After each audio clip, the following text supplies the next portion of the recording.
अगर आपसे मैं कहूं कि एशिया कप 2025 के अंदर टीम इंडिया बिना स्पॉन्सर्स के उतरेगी, क्योंकि हाल फिलहाल जब से ड्रीम 11 को बैन किया गया तब से ये ज्यादा चर्चे उठ रहे हैं कि आखिरकार यहां पर कौन से कंपनी का नाम लगेगा।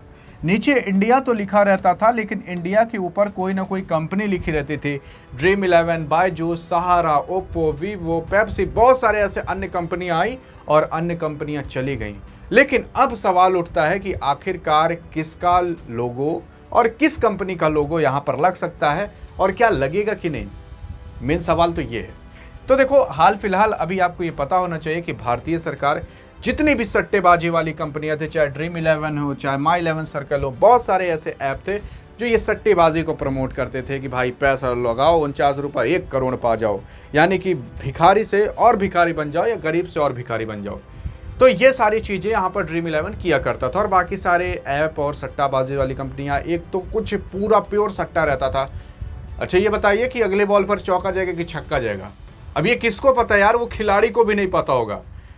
यहाँ पर काफ़ी सारे ऐसे प्लेयर्स थे जो इसे प्रमोट किया करते थे, और रोहित शर्मा खुद किया करते थे, लंबोर्गिनी अपनी दे दिए। अब आप खुद बताइए, अगर इतना पता हो तो क्या रोहित शर्मा ही लगा कर ना जीत जाए? जब उनको पता होगा कि भैया मेरी टीम जीतेगी और मैं इतना रन मारूंगा, उनको खुद नहीं पता होगा कि मैं इतने छक्के, या इस बॉल पर छक्के, इस बॉल पर चौका, या फिर मैं इतना रन मार कर आऊँगा। आपको कैसे पता हो सकता है? आप तो केवल आंकड़ा लगा सकते हो। जब वो आदमी खुद नहीं जान रहा कि मैं इतना रन मार कर आऊँगा, तो आप किस चक्कर में पड़े थे? और इन्हीं सब की वजह से जब देखा गया तो ड्रीम 11 बैन कर दिया गया। लेकिन अब सवाल उठ रहा है कि बीसीसीआई क्या पता अब नीचे जाने लगे, क्योंकि नीचे इसलिए जाने लगे क्योंकि इसके पास कोई स्पॉन्सर्स नहीं है। स्पॉन्सर से ये पैसे कमाते थे, क्योंकि यहाँ पर आपके ड्रीम 11 ने लगभग 2 से 3-4 साल के लिए 350 करोड़ से भी ज़्यादा दिए थे। आई थिंक 3 साल के लिए दिए थे, यानी कि हर साल इसने 100 करोड़ रुपए टीम इंडिया को देना चालू किया था। मतलब चाहे मैच हो चाहे ना हो, 100 करोड़ तो ड्रीम 11 टीम इंडिया को देगा। लेकिन अब देख सकते हो टीम इंडिया की जर्सी कुछ इस तरीके से दिख रही है, इसके ऊपर कोई नाम नहीं लिखा है किसी कंपनी का।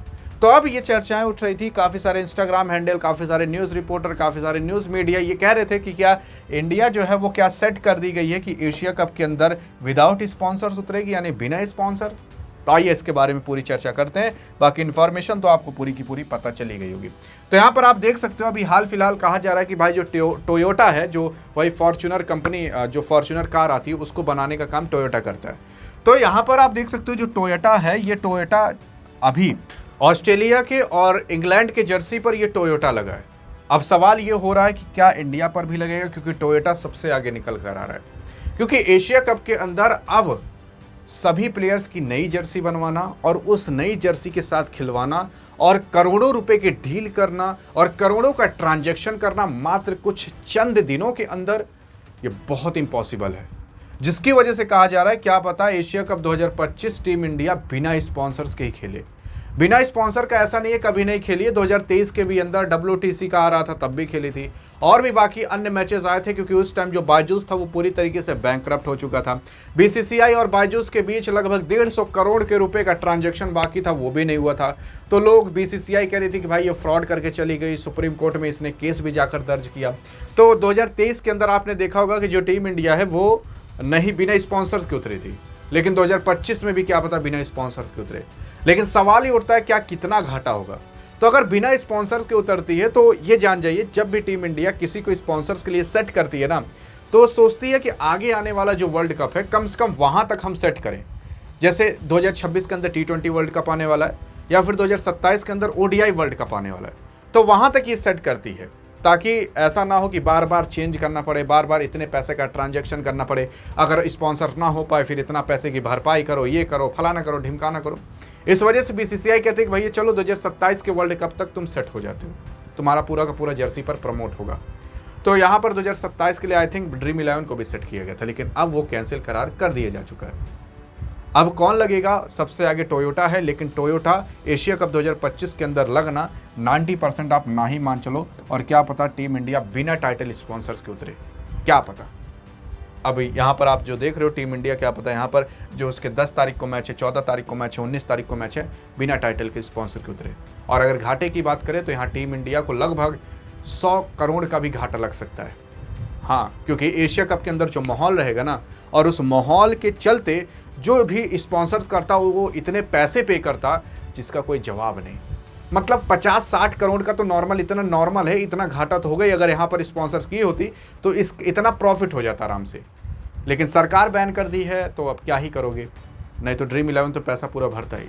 यहाँ पर ड्रीम 11 ऐसा नहीं है कि जो 350 करोड़ का पूरा डील हुआ था एक ही बार में दे दिया होगा। वो लोग अपना समय सेट करते हैं कि 6 महीने प्रमोट करो, उसके बाद आप इतने पैसे ले जाना 50 करोड़, फिर 6 महीने 1 साल प्रमोट करो तो 120 करोड़ 130 करोड़ लेकर चले जाना। तो इस तरीके से वहाँ पर पूरा सेट किया जाता है। बाकी अब देखना होगा कौन आगे लगता है। वैसे तो एशिया कप के अंदर ना के मुकाबले कोई भी टाइटल स्पॉन्सर या फिर जैसे स्पॉन्सर करेगा। आप बताइएगा कौन लगना चाहिए तो कौन नहीं। यार हमारे हिसाब से तो यहाँ पर टाटा को लगाना चाहिए, टोयोटा को नहीं। आप बताइएगा। अधिक जानकारी चाहिए तो बगल में क्लिक करके देख सकते हो, टाइटल स्पॉन्सर संबंधित और जर्सी स्पॉन्सर संबंधित। और बाकी अगर ऐसे ही हमेशा अप टू डेट रहना चाहते हो तो आपके लिए हमने फ्री एक व्हाट्सअप चैनल ग्रुप बना दिया है। वहाँ पर जाकर इन छोटी मोटी चीज़ों से भी आप बहुत अच्छे से अपडेट रह सकते हो। डिस्क्रिप्शन और पिन कमेंट में आपको लिंक दे देंगे, मिलते हैं वहाँ पर। तब तक के लिए जय हिंद और जय भारत।